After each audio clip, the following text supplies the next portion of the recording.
Библията е Божието Слово към мен. И аз го вярвам. Днес ще размишлявам върху Божиите думи, защото са живот за духа ми и здраве за тялото ми. Няма да съм само слушател, но ще бъда и изпълнител на Божието Слово. Затова ще имам добър успех. Ще съм благословен и ще бъда за благословение. В името на Исус. Амин. Можете да седнете. Дейвид Ръндъл, заповядай. Добър вечер на всички.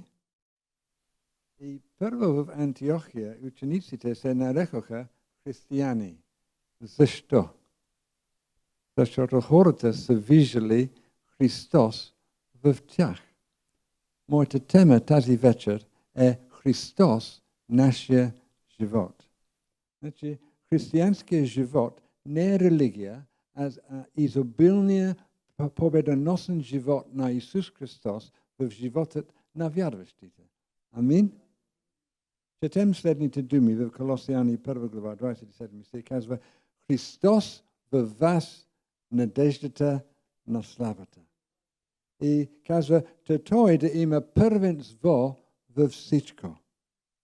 Има други думи в Колосяни 3 глава от първия стих. Казва: и те, ако сте били възкресени заедно с Христа, търсете онова, което е горе, където седи Христос отдясно на Бога. Мислете за горното, а не за земното, защото умряхте и животът ви е скрит с Христа в Бога. Когато Христос, нашия живот, се яви, тогава и вие ще се явите с Него в слава. Христос, нашия живот, защото умряхте и животът ви е скрит с Христа в Бога. Разбира се, ние живеем в този свят. Може би отидем на работа, може би имаме някакви ангажименти в семейството. Обаче нашия живот, духовният ни живот е скрит с Христа в Бога. Той е наш живот. И дори апостол Йоан казва в 1 Йоан 5 глава 11 стих: и това е свидетелството, че Бог ни е дал вечен живот. И този живот е в Сина му. Който има Сина, има живот. Който няма Божия Син, няма този живот. Христос е нашия живот. Както пеехме, Христос е достатъчен. Той е в нас. Но по какъв начин не достигнем до тази позиция? Това е чрез новото раждане. Обаче да достигнем до новото раждане, нещо сериозно трябва да се случва вътре на нас. Ние трябва да се покаем от грешни мисли, грешни действия, оставим тези неща. Както каза апостол Петър в 50-ния ден, в Деяния апостолите 2 глава 38 стих, той казва: покайте се и всеки от вас нека се кръсти в името Исус Христово за опрощение на греховете ви и ще приемете този дар, Святия Дух.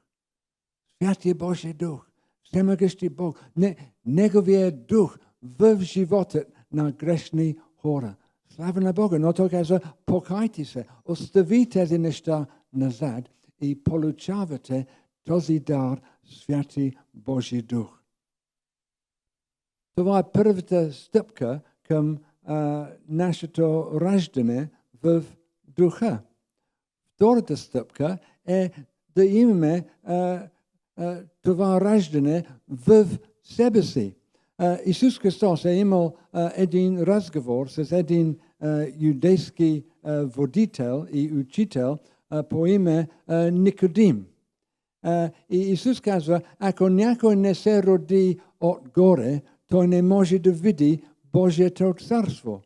Но Никодим има проблем в негова ум с това и той казва: по какъв начин човек може да бъде роден отново? Може ли втори път да влезе в утробата на майка си и да се роди. Исус Христос дава отговор и казва, ако не се роди от вода и дух, не можем да влизаме в Божието царство. Значи да бъдем родени от духа е нещо невидимо. Аз имам 3 деца и аз присъствах всеки път в тяхното раждане. Значи, когато бебето е родено, виждаме нещо. Дори преди те да бъдат родени, виждаме нещо в корема на майка. Нали? Но след като те са родени, ни виждаме малък човек, малки ръце, малки уши, малък нос и съвършен, най-много пъти съвършен. Виждаме нещо и също чуваме нещо. Какво чуваме? Нали? Обаче, раждането на духа е едно невидимо раждане. Това е от Божия дух в човек. Можем да бъдем родени в едно религиозно семейство, но това не е достатъчно. Трябва да бъдем родени, новородени чрез духа на Бога. И апостол Павел казва в 2 Коринтияни 5 глава и 17 стих, той казва, затова ако е някой в Христа, той е ново създание. Старото премина, ето всичко стана ново и всичко е от Бога. Значи, да стане ново създание, това означава, когато ние сме родени от Божия дух, животът на Христос влиза в нашия живот. И ние станем заедно с Него. Факт е, че раждането от духа произвежда животът на Христос в нас. Не произвежда нищо друго. Святи Дух винаги дава фокус и насока към Исус Христос. И когато ние сме родени от духа, той произвежда животът на Христос. Например, Дева Мария. Ангелът каза на Йосиф, той казва, Йосифе, сине Давидов, не бой се да вземеш жена си Мария, защото заченато в нея е от Святия Дух. И тогава ангелът каза на Мария, той каза, Святия Дух ще дойде върху ти и силата на Всевишния ще те осени, затова и святото, което ще се роди от тебе, ще се нарече Божи син. Слава на Бога. Когато Святия Дух влезе в човек, той произвежда животът на Божия син Христос. Значи, ние можем да кажем, че ние сме храмове на Святия Дух. Но в същия пасаж, той казва, ние сме храмове на Святия Дух, ние сме части на Христа. Ние сме новородени. Святия Божий Дух, заедно с нашия дух и ние станем един дух с Господа. Ново създание в Исус Христос. Това е първа стъпка. Ако ние говорим за Христос, нашия живот, той трябва да бъде в нас. Това е първата стъпка. Трябва да оставим греховни неща, трябва да бъдем родени от духа и да имаме Христовия живот вътре в себе си. Но по какъв начин Исус Христос ще може да изявява своя живот чрез нас?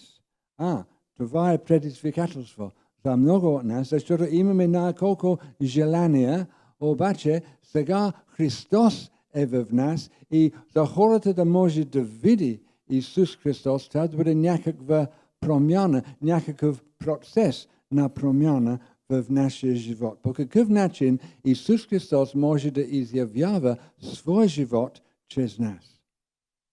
С нашия край. Краят на нашето его. Краят на нашето аз.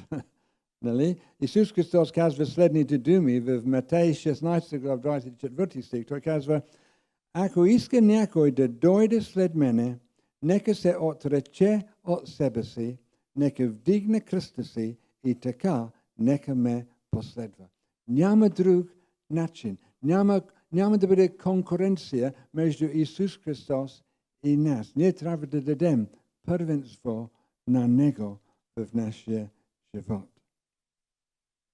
Защото ние не можем да смесваме животът на греховната ни плът с животът на Святия Дух. Не е възможно. В Римляни 8 глава, 7 и 8 стих, апостол Павел казва следните думи. Той казва, защото копнежът на плътта е враждебен на Бога, понеже не се покорява на Божия закон, нито пък може, и тези, които са плътски, не могат да угодят на Бога. Не е възможно един враг да стане близък приятел с човек от другата страна. Това е невъзможно. Той казва, че нашия плътски живот е враждебен на Бога. Как да очакваме, по какъв начин ние можем да очакваме изявяването на Исус Христос в нашия живот, ако още живеем по някакъв плътски начин? Святия Дух мрази греха. И ако ние редовно ще живеем според нашите естествени греховни желания, той няма да бъде свободен да изявява своя живот чрез нас. Амин? Това е логично, това е естествено, той е свят. Например, след един душ чувстваме чисти. Аз имам една любима тениска. И почти всеки ден аз слагам това. Обаче, другата седмица аз имах душ, аз имах вана. Имах вана. И после аз мисля, ще слагам моята любима тениска. Сложих тениската, мисля, не мога, това е за пралнята сега. Но Святия Дух мрази греха. Ние не можем да имаме тези неща заедно. Ние сме изчистени чрез кръвта на Исуса. Ние сме простени. Трябва да живеем един нов живот в Него. Също, Святия Дух е нашия помощник. Той ни помогна да направим това, което не е възможно чрез естествената ни сила. Не е възможно естествената ни сила да има битка и да победи нашите естествени желания. Нали? Не е възможно. Ние имаме нужда от помощ извън себе си. Ние имаме нужда от помощ от Святия Дух. И апостол Павел казва в Римляни 8 глава, 12 стих, той казва, и тъй, братя, ние имаме длъжност, обаче не към плътта, да живеете плътски, защото ако живеете плътски, ще умрете. Но ако чрез духа умъртвявате телесните действия, ще живеете, понеже които се управляват от Божия дух, те са Божии синове. Нали? Слава на Бога. Ние имаме помощник вътре. Божествен помощник. Святия Божия дух. Той няма изненада за него. Аз не съм разбрал, че ти беше такъв, когато ти беше роден от духа. Аз мисля, ти беше по-свят и по-хубав от това. Той знае много добре нашия естествен живот и той казва, че всичко в нашия плътски живот е враждебен на Бога. Това е така за пастор Живко, това е така за Татяна, това е това абсолютно за мене, това е така за всеки един от нас. Но по-добре да умъртвяваме нашата плът и ние имаме помощ от Святия Дух да живеем един нов живот. И по този начин имаме сила чрез онзи, който ни подкрепя. Слава на Бога, братя и сестри, че Святия Дух ни помогна в нашите слабости, да станем това, което Бог иска в нашия живот. Друго нещо да кажа е, че Христовия кръст е нашето бягство от тираничното управление на греховната ни плът. Те са дълги думи, но понякога имаме изкушения да мислим, аз желая това не е толкова лошо, няма нищо лошо с това, но факт е, че често нашите плътски страсти са в противопоставяне на най-доброто в нашия живот. Например, някакви хора харесва много храна. Ние ще кажем, думата е лакомство. Нали? Много пържоли, много шоколад, много торти. Ами хубаво. Аз харесвам всички тези неща. Зависи колко не позволяваме. Нали? Но лакомство е като тираничното управление на нашата плът против най-доброто за нас. Също някакви сексуални грехове са вредни за нашето здраве. Много алкохол, дроги, гняв и непростителност са много вредни. Вредни в нашите души и вредни особено в нашия духовен живот. Може да кажа мързо или духовен мързо. Аз съм спасен и аз сядам в църквата и всички други вършат служение и аз сядам спокоен. Всичко е окей с мен. Аз не искам да благовествам на другите, защото съм смущаван от това духовно мързо. Затова аз говоря за тираничното управление на греховната ни плът. Това е против нашето най-добро и против доброто на хората наоколо нас. Не живеем като някакви острови. Бог ни е сложил в това място, за да можем да показваме живота на Исус Христос към хората наоколо нас. Апостол Павел казва в Галатяни 2 глава, 19 и 20 стих, някакви много важни думи. Ние можем да живеем чрез тези думи. Той казва, аз чрез закона умрях спрямо закона, за да живея за Бога. Ние искаме да живеем за Бога. Нали? Аз искам да живея за Бога, но моя край на моята егоцентричност трябва да стане. Аз трябва да бъда на кръст. Аз чрез закона умрях спрямо закона, за да живея за Бога. Разпях се с Христа. И сега вече не аз живея, но Христос живее в мене. И животът, който сега живее в тялото, живее го с вяра, която е в Божия Син, който ме възлюби и предаде себе си за мене. Христовия живот в нас. Христос, нашия живот.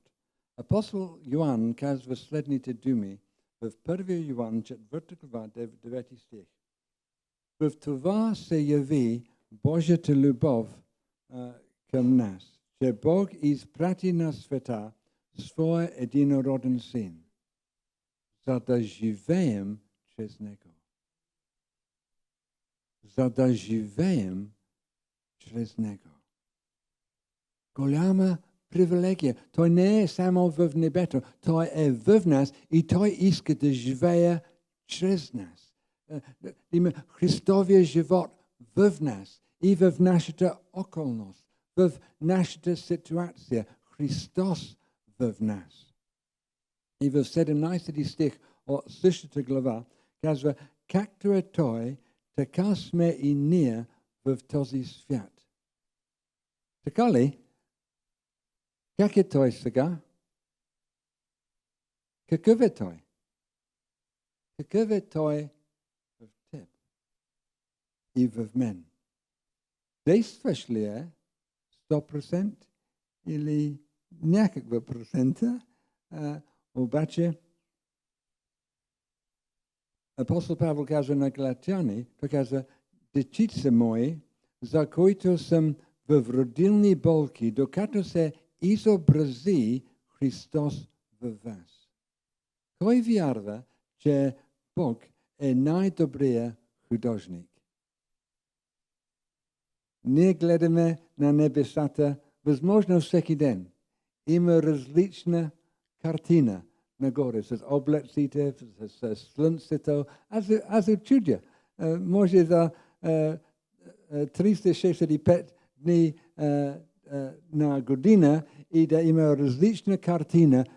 Красотата огромна. Обаче Бог има друга картина, че Той иска да направя. Той иска да образува Христос в вас и в мене. Той казва, аз съм още в родилни болки, докато се изобрази Христос в вас. И за това да стане, трябва да стане растеж в моя живот, в вашия живот, в нашия живот. Апостол Павел е писал следните думи към ефесяните, в Ефесяни 4 глава, 11 стих. Той казва, и той даде едни да бъдат апостоли, други пророци, други пък благовестители, а други пастори и учители, с цел да се усъвършенстват светите за делото на служението, за назиданието на Христовото тяло, докато ние всички достигнем до единство на вярата и на познаването на Божия Син в пълнолетно мъжество, в мярката на Христовата пълнота. В пълнолетно мъжество, в мярката на Христовата пълнота. Аз не съм достигнал там. Аз стремя да достигна там.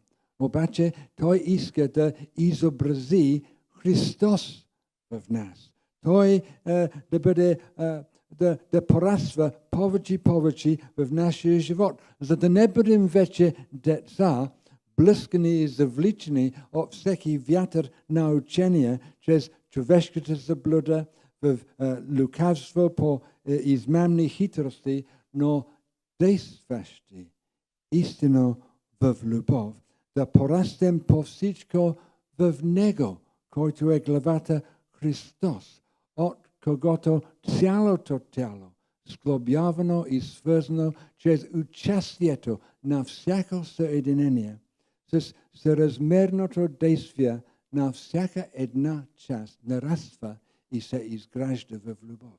Това е много високо. И ние мисля, аз съм християнин, аз харесвам да дойда на църква и да слушам на някакви проповеди, да пея хваления на Бога. Но Бог има висока цел за нашия живот. Христос да бъде, да изобрази Христос в нашия живот, в пълнолетно мъжество.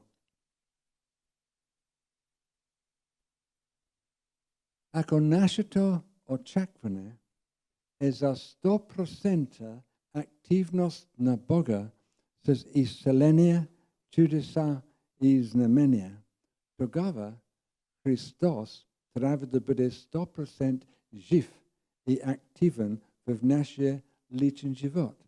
Амин? За да живеем чрез Него, в мярката на Христовата пълнота. Както е Той, така да бъдем и ние в този свят. Да се покоряваме към Неговия призив, към църквата. Христос да бъде всичко и във всички. Той да има първенство в нашия живот. Какво имаме в Христос?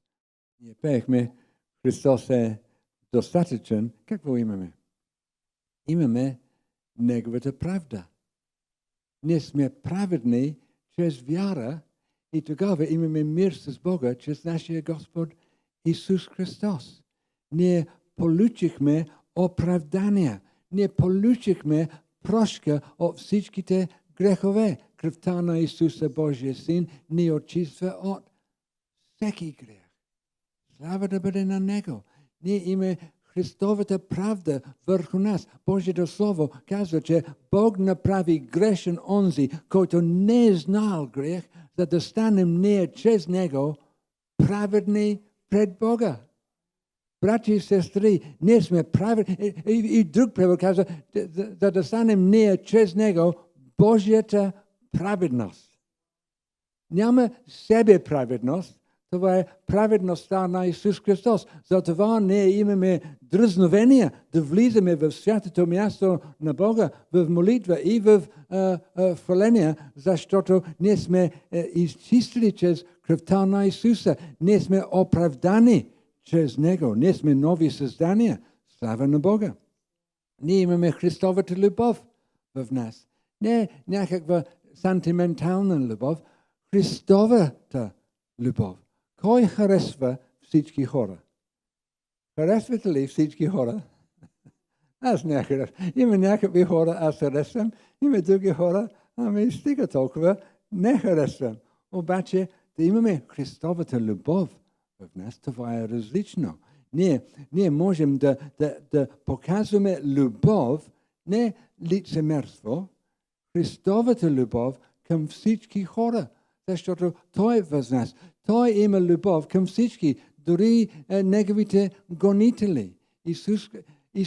Исус Христос, неговата любов. И апостол Павел казва, коренени и утвърдени в любовта, да имаме сила да разбираме заедно с всичките свети какво е широчината и дължината и височината и дълбочината и да познаете Христовата любов, която превъзхожда всяко знание, за да се изпълните до цялата Божия пълнота. Кой иска да бъде пълен до цялата Божия пълнота? Но няма място за аз. Само място за Него.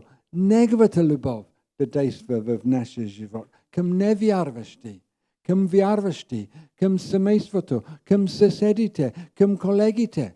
Христовата любов.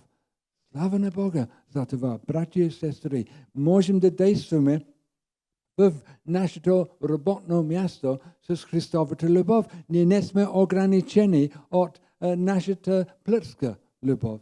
Много е тясно. Нали? Но имаме Христовата любов в нас. Какво друго имаме? Ние имаме Христовият мир. Да царува в сърцата ни Неговия мир. Той е княза на мира. Има много хора, те треперят. Те мислят, какво ще стане в този свят? Виждаме това убийство, тези бомби.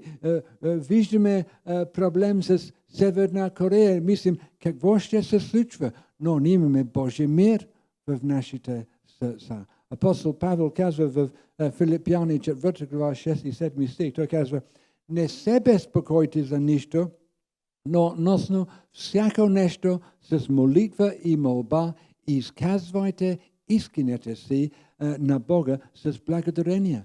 И Божият мир, който никой ум не може да схване, ще пази стража над сърцата ви и мислите ви в Христа Исуса. Имаме това в Исус Христос. Неговия живот, Неговия мир в нашите сърца. Неговия ум, не сме ограничени. Аз съм говорил с един майстор преди няколко години и той знае за ток, той знае за ВК и той ми каза, аз знам всичко. Така ли? Но ние сме ограничени в нашите мисли, но ние имаме ум Христов. Христос е в нас. Ние можем да знаем неща, които ние не сме научили в училище или в колеж, защото Христос е в нас. Можем да обновяваме нашия ум, дух, чрез Божието Слово, за да можем да познаем от опит каква е Божията воля. Той иска ние да знаем това, което е добро, благогодно на Него и съвършено. Христовия ум, да разбираме Божията воля, да чуваме Неговия глас, да следваме Него като Неговите овце. Не само това, но можем да използваме Христовата власт. Той е говорил не като книжниците, защото Той е говорил с власт. И след Неговото възкресение, Той казва, даде ми се всяка власт на небето и на земята. И Той е в вас.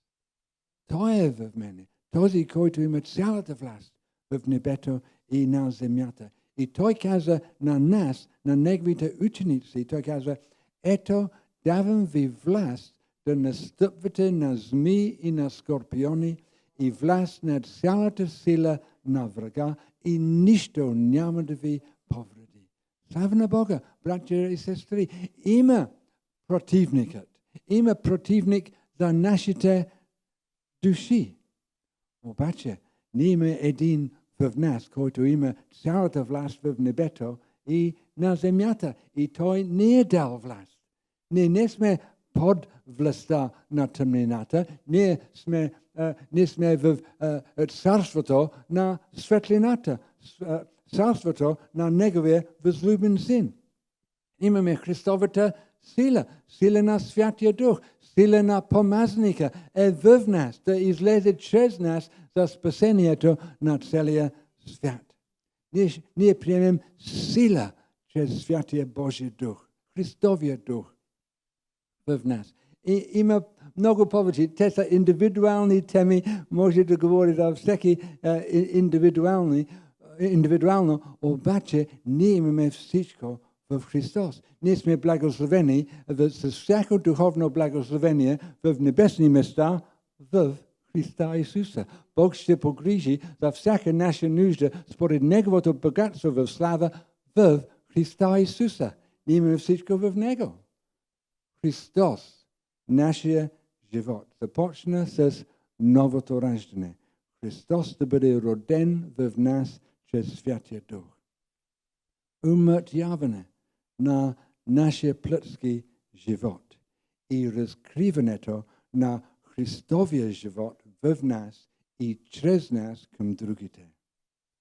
Когато Христос, нашия живот, се яви, тогава и вие ще се явите с Него в слава. Амин. Нека да се изправим и ще се молим. Благословен да си, Святи, така че Ти си погрижил изобилно за нас незаслужаващите. Благословен да си, че ние сме простени, че ние сме Твоята праведност в Исус Христос, че ние можем да живеем като Христос в този свят. Благодарим Ти за Твоята изобилна благодат. Благодарим Ти за Твоята сила. Благодарим Ти за Твоята власт. Благодарим Ти, Боже, че ние можем да живеем близо до Тебе. И, Боже, ние искаме да живеем като Твоите посланици в този свят. Затова, Боже, помогни всеки един от нас и нека да живеем повече и повече за Твоята слава. В името на Исус. Амин. Вие сте добре дошли на службите на Християнска църква Благовестие Бургас. Всяка неделя от 10 часа на улица Сливница 36. Телефон за контакти 0897 885406. Пастор Живко Тончев. Бог да ви благослови!